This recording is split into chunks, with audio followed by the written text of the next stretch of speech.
très choquant, c'est qu'on ait désormais un parti qui accepte, qui admet qu'il ne prend désormais fait et cause que pour ce qu'ils appellent la Nouvelle France, selon l'expression de Jean-Luc Mélenchon.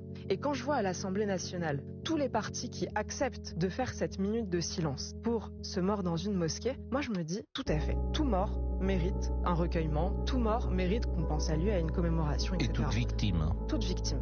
Mais il y a 1000 homicides par an. Pourquoi est-ce qu'à l'Assemblée nationale, on choisit toujours ces victimes?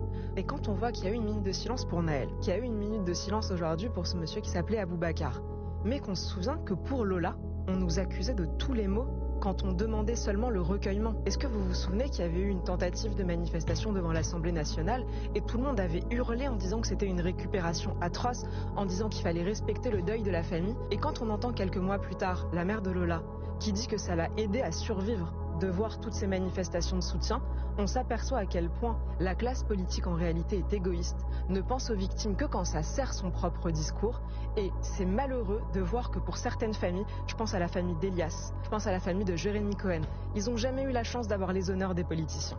Et quand ils voient aujourd'hui toute l'Assemblée nationale se lever, je peux comprendre qu'ils se disent alors nos enfants ne valent pas ça. C'est ça qui me choque.